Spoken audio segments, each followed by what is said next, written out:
talking about a guy who knows because he tried. We're still talking a little bit about Ernest Holmes this week. And today, it's the 3 R's. What are the 3 R's? Oh, come on. Reading, writing, arithmetic. But there's another 3 R's too. That was the 3 R's for a really long time. Reading, writing, arithmetic, right?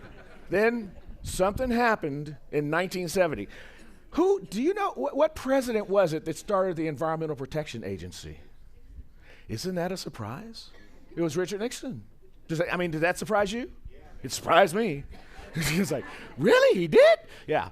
Okay, so 1970 was the first Earth Day, and at that time, the 3 R's became reduce, reuse, recycle. And I was thinking about that as I was going forth this month of Ernest Holmes, because this Thursday is Harris Holmes' birthday. Yeah, January's his birthday month. And, it's kind of back to basics in a lot of centers. And I didn't want to do the first 4 chapters because that's been done to death. And I thought, how can I remake this? So that's when it came up. Hey, let's talk about Ernest Holmes. That way, I don't have to teach the roots class. I'll just do it here. So that's what we're doing. And we're doing the 3 R's. And I'm thinking, okay, what does that relate to Ernest Holmes? Why did that download come to me? And I get it. Because he reduced complex ideas to a simpler idea. He reused ancient truths, and then he recycled it so that we get an opportunity to learn and to represent that. There's the whole talk. I guess I'm done. I shouldn't have. Okay, Rebby, back. Do you want more? I could stop. I'm really amenable to that. We could all go over to Coffee Bean, grab some tea, hang out, chat. All right, I'm not seeing any agreement on that, so let's just move forward. Yeah. So we had the old 3 R's, the new 3 R's, Earth Day 1970. When the 20th anniversary of Earth Day came along, over at CBS 2, they came up with this idea. Let's do the environment, dude. Let's do Love Your Mother. And since you're the weatherman, we'll make you do it. And so I had this big campaign called Love Your Mother. It was me holding the globe at like all the McDonald's in Southern California and all the bus stands in Southern California as well. And I thought, that could be interesting. And it really was. And we did a year-long campaign called To Protect Your Planet. Wonderful way. But the Love Your Mother idea stuck with me, particularly as I was talking about Ernest Holmes, because he loved his mother. He was real. There she is. They got that Holmes nose working there. Powerful lady. Taught him so many things that he followed along with. And he brought his mother with him here to Southern California. This is them standing in Venice back, maybe 1920, 22, something like that. There's Anna there. And that's Fenwick, the guy who went over to Japan and wrote a book with a guy and created something called Seicho no Lei, that is the largest science of mind philosophy in the world. 1.6 million adherents to the science of mind in Japan. Who knew, right? Fenwick's responsible for that. He did that. And there's Ernie right there next to him. And so what I really love about this idea is that he's kind of like the eco-spiritualist in my mind. That's how I'm going to refer to Ernest Holmes from now on. And what he created was this wonderful philosophy that I think is logical. It makes sense to the modern mind. You don't have to stretch yourself and believe in myth and superstition and stuff like that, because the science of mind is based on principles that we can use in our lives on a regular basis. Logical. You can use your reasoning mind, but it's natural too, because it fulfills that desire for faith, to understand that there's something bigger than me out in the world that I can adhere to. So a logical way that also fills that heart space, and it's eternal. It's a long teaching that goes back and back forever. And then this lovely aspect of it, this co-creative nature with spirit. It's creative. It allows us to take that essence, that faith thing that we feel it, and then to apply it in our lives to make our lives wonderful. And that's the spiritual truth that he brings to us. And the greatest thing of all, you practice this teaching and it makes you know that you are great. Did you notice it? Hey! All right. How many saw that before it went there? There, yeah, 1, 2, okay, yeah. Cause see, you guys are like me, the anal ones that are going like, how come the letters aren't lined up? Why are the words all crooked like that? What could that be for? So they can spell great. That's the only way I can make that work. Yes.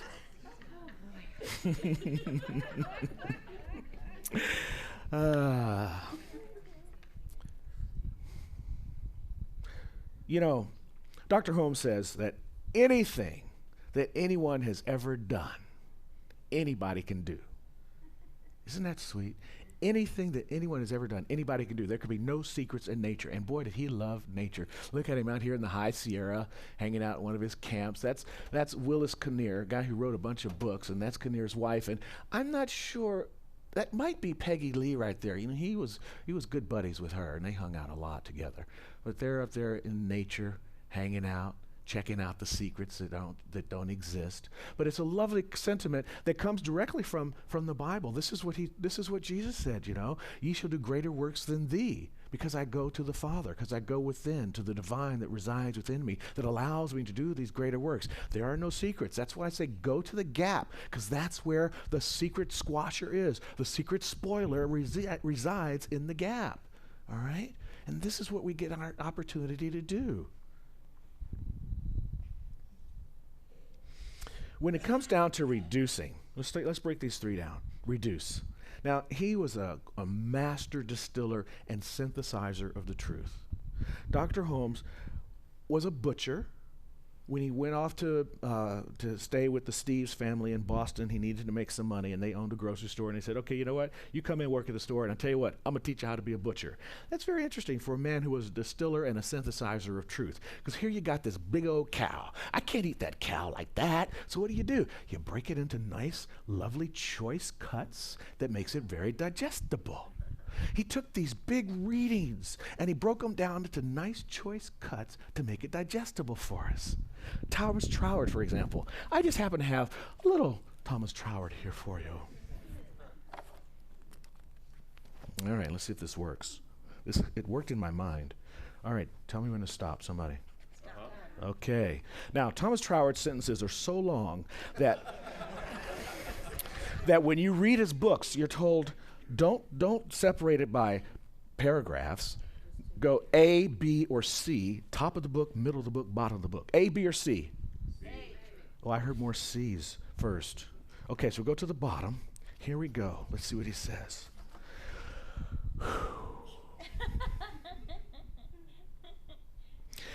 It is this daily confession, not to man, but to the divine spirit itself, which produces the daily cleansing, and thus its first service to us is to wash our feet. If we thus receive the daily washing, we shall day by day put away from us the sense of separation from the divine universal mind, which only the conscious retention of guilt in the heart can produce. After once we have been bathed in the recognition of our individual relation to it, and if our study of the Bible has taught us anything, it has taught us that the very essence of life is in its identity and unity throughout all forms of manifestation. To allow ourselves, therefore, to remain conscious of separation from the spirit of the whole is to accept the idea of disintegration, which is the very principle of death. And if we thus accept death at the fountainhead, it must necessarily spread through the... Whoo! Let's just all applaud Dr. Holmes right now.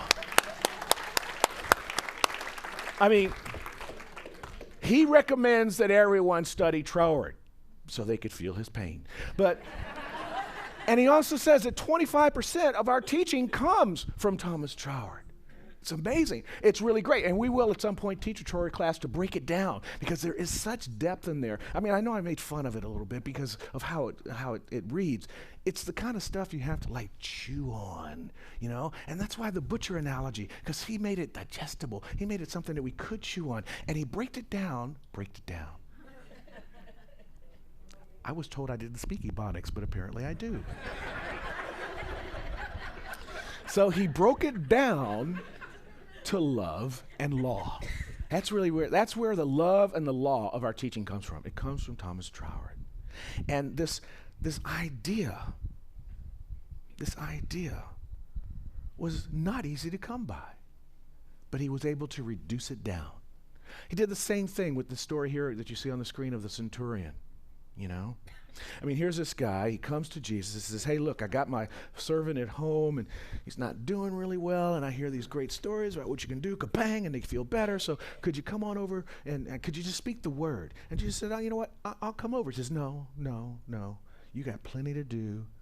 But, you know, I'm a man of authority. I understand that as a centurion. I say, go here, go there. The folks go here, they go there, they do what I say. You have authority. If you just say the word, dude, I think it'll work.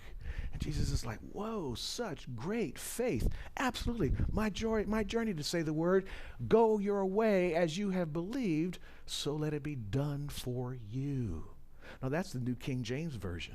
I mean, I couldn't even begin to say it to you in Aramaic, and we wouldn't understand it if we did. But Dr. Holmes broke it down much more simply than that. Even Mary Baker Eddy tried her best to break this same idea down. Look at her there. She's kind of scary. I think you need some dark glasses, honey. But that is a cute cut. Hi, Mary. She was tough. People ran from her. She was tough. Anyway, we're not doing a Mary Baker Eddy story. We're doing Ernest Holmes. Here's how she got the centurion breakdown. Mortal mind sees what it believes as truly as it believes what it sees. Even that's a little convoluted, huh? Dr. Holmes working really easy. It is done unto you as you believe. Boom, done, out of here. It is done unto you as you believe. All the same things. That's what he was great at.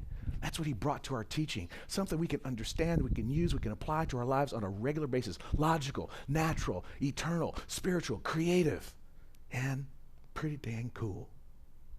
So reuse. Let's go to reuse. Now, this is really neat because there's nothing new here.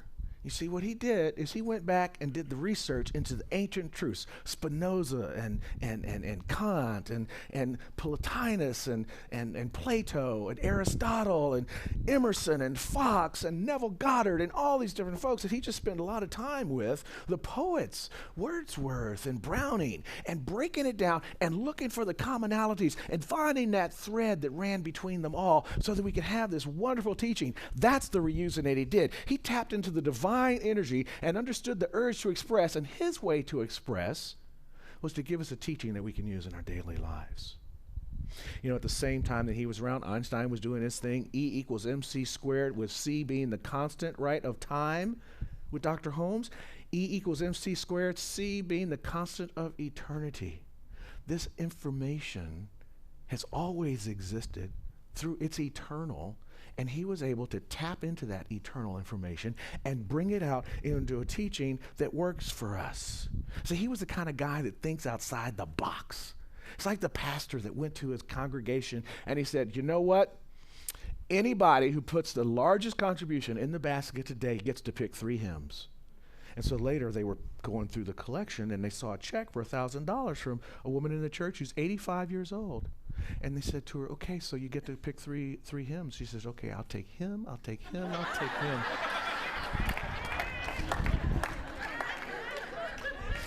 Thinking outside the box works.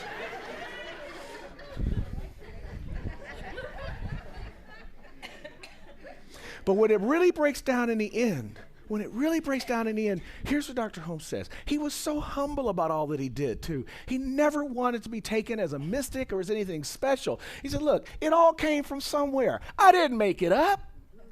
The thing that's original about us is that we don't claim any originality. How sweet is that? We are the best copiers on the planet. You could just call us the Xerox religion. You know what I'm saying? It's awesome. This is what this guy was about. This is what he did. Reduce it down to bite-sized pieces, right? Reuse the stuff that's good.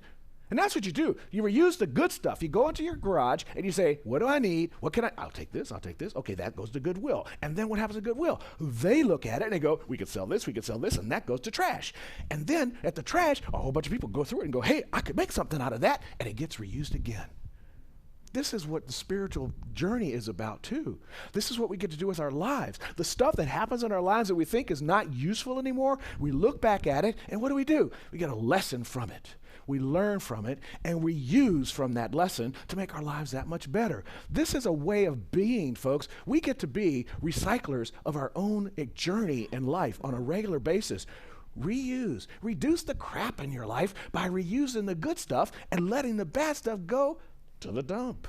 Take it to the dump. Somebody might want it. Did you hear about the chief who got tired of hearing about everybody's problems? So he invited them all to the campfire that night. Bring your problems in a basket. Everybody was so ready. They spent all day preparing their problems and putting them in baskets. And they all sat down in front of their baskets thinking that the chief was going to solve all their problems. And he said, okay, everybody get up. Step one to the left. Sit down. Open a basket. Those are your problems. A fight broke out. People want, give me my problems back. I don't want your problems. You know? Enjoy your problems. They're yours. I mean that. I mean, you're laughing, but I mean that. Enjoy your problems. They will take you to a new level of joy in your life. Run from your problems. They will, trust, I know, they will keep coming back until you enjoy them and move beyond them. There's a really wonderful prayer, the oneness prayer Marcia and Lloyd Sutton wrote. And there's a line in it that says, I thank God for this problem. And whenever I have people read that, they go like, oh, I love this problem, for it has brought me to a new understanding of the Christ consciousness within me. Really? I have to read that? Yes. But when they do read that, the relationship shifts between the problem and themselves, such that a doorway is open to move beyond the problem. Embrace it. It's there for a reason. You know, when it comes to the recycle word, I have a minister friend, he says, Steve, you know, we only have one talk. We just have to figure out 52 ways to deliver it. So ministers are recycling all the time. Because seriously, my general message to you is that you are, what that word was, great. You're an expression of the divine. And so we just need to remember that and practice it on a regular basis, because the world is busy trying to remind us that we're not. Who watches debates? That will blow your mind in fear and sadness and craziness of what's going to happen to your life if you don't vote for me. And then you vote for them and it still happens anyway. You know, there are no different parties. There's the Republicrats and the Democrats. That's it. That's the end of my political speech for today. Oh, but I do say vote. I'm a big proponent of voting. We're so blessed to have that opportunity. You know, I love voting. I wish everybody would love voting. So recycling. You know, Dr. Holmes was such a good recycler that he wrote the Science of Mind textbook twice. He wrote it in 1926, and he recycled all the information and developed it again in 1938. That's what he does. He likes that stuff, you know. And he was really about, in terms of recycling, he was about initially, this teaching was to take what he was bringing to you, whether you're a Catholic or Methodist, Protestant, didn't matter. He wanted you to come and hear his talks and then go back to your church and practice that faith. And the reason that we now have a philosophy called Science of Mind that's also a religion is that people came back and went, you know, my faith doesn't work for me the same way anymore. I just want to keep coming to you. So he finally gave in and said, all right, let's have a church. And that's how we had a church. But it was really designed as a recycling process for you to recycle your faith and to renew your faith and to restore your faith and restore your practice in that which you already believed. And he also was so much about, you talk about recycling again, we are very much about teaching. That's why we talk about classes all the time and practitioners. Practice it and teach it. That's what we're all about. That's what we're all about, you see. And this other thing, taking the science of mind, science, philosophy, and religion, and the truths of all of those, and blending them all together into a recycled package. You know, if you look at us, we're like 80% recycled content. It's pretty cool. And the beautiful thing is, and we'll talk about that in the weeks to come, we're open at the top. We're bringing up all the kind of new stuff. If you don't believe that, sit with Paulette one Wednesday. You will see how open at the top we can be. Her brain, I don't think it has a top. It's just filled up all the time with new information. I went to one of her talks. It took me 2 weeks to figure out what she was saying.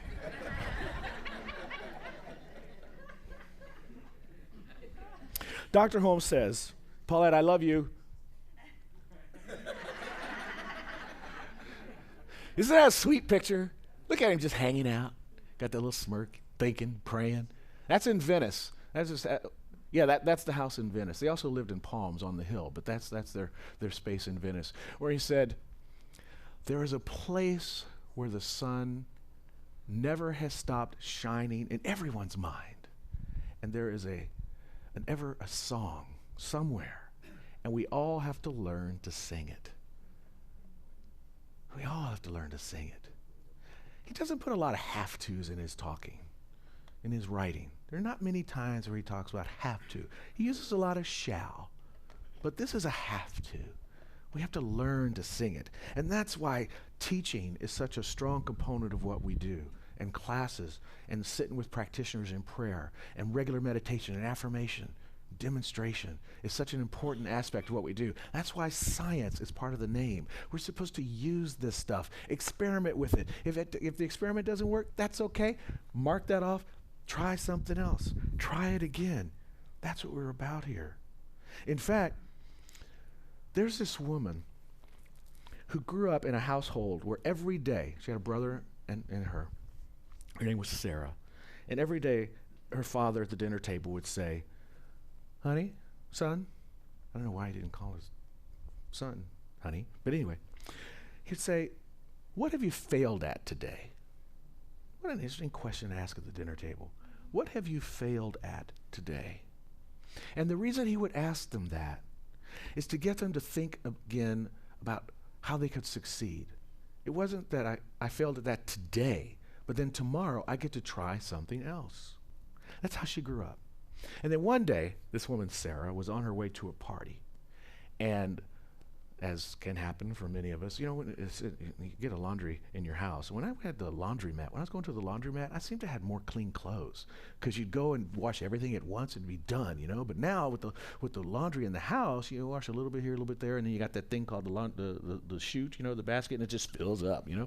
And so she was in one of those filled up basket modes and was on her way to this party. She wanted to wear some white pants, and she had only dark underwear to wear. And so she got this idea of taking a pair of her pantyhose and cutting the legs out and just wearing them. Seemed like a good idea. Did somebody say it? Yeah. Say it. Spanx. Sarah Blakely. Spanx. She created Spanx. $1 billion privately owned corporation from the girl who grew up being told, how did you fail today? To know that there's always a success on the other side of the failure, as long as you, what's the line, Rebbe? How will you know if you don't try? How you gonna know if you don't try? You gotta move beyond any failure that you had. That's the strength of our teaching, that it gives us that renewal, that reminder, that reflection. Oh, that's 3 R's, renewal, reminder, reflection. Whew. To express. The power to express is within each and every one of us. I call it the urge, the ultimate, resplendent, good emerging. It's ultimate, it's beautiful, it's within us, desiring to emerge into your greatness. We have methods to express: affirmation, meditation, treatment, study. One God, reducing it down to the many, the one God expressing individually as each and every one of us. God being reused into infinity, stretching out beyond our wildest imaginations, and life recycled forever and evermore, immortality. Dr. Holmes sat with his brother, and they wrote a wonderful poem. It's a whole book. It's called The Voice Celestial. This is one of their lines from it. A mystery is mystery alone to him to whom it is a mystery. Life is unreal to him who sleeps, and love cannot be known by him who does not love. For me, that says that we need to learn to love. Love ourselves, love our lives, love our joys, love our challenges and our opportunities. Wake up to the real life that is within you. And as you do that, your mysteries are all history. It's just joy. That's what we get to do. And who knows? You may create the next version of a Spank and have a $1 billion company. But if you don't, or you don't win the Powerball, you have the science of mind teaching so that you can reduce your stress, reuse your joys, and recycle your good. And so it is.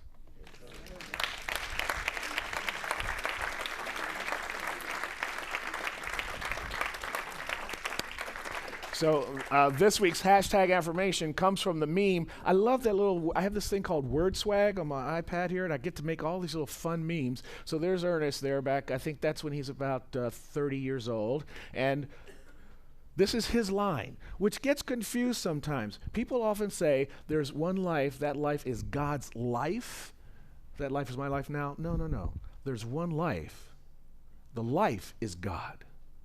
Right? See, here you go, Seth. We had our men's group this week. Seth tried to blow our minds with panentheism, pantheism, deism, transcendence, immanence, science of mind. Okay? What we're talking about here is there is an immanence, there's a presence within each and every one of us, but there's also an omnipresence and an omnipotent, omniscient power that transcends our limitations. That's why we can go into the gap and learn something about ourselves that we don't know. You are the immanence of God expressing, and through an understanding of your oneness with the divine, we get to transcend our limitations and move beyond whatever we've experienced before. Say it with me now. There is one life.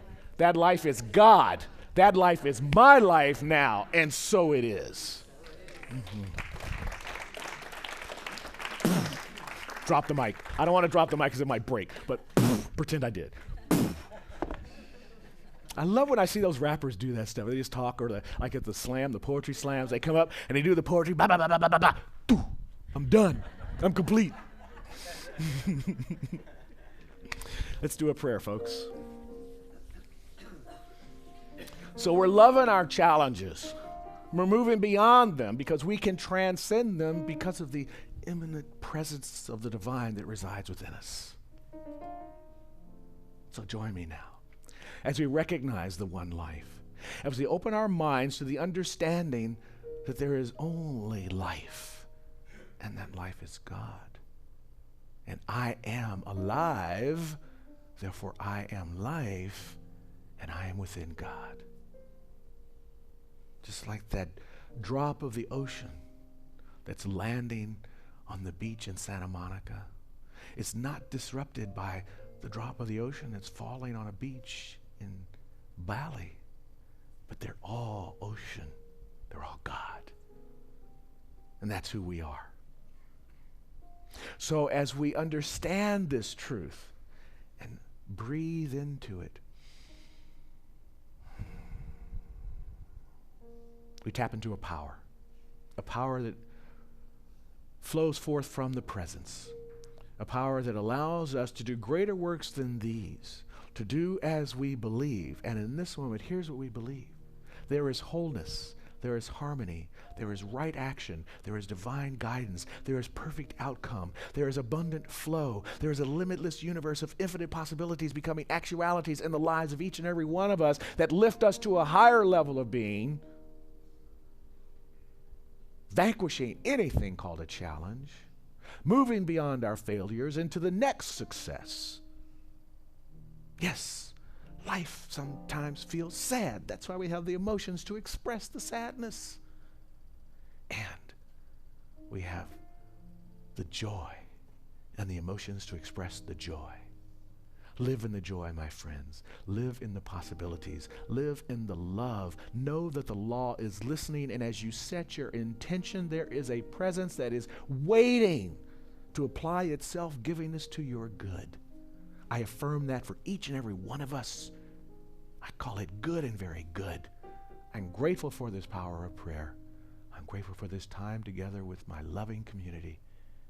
I let it be. Feeling complete. We affirm it together by saying, and so it is.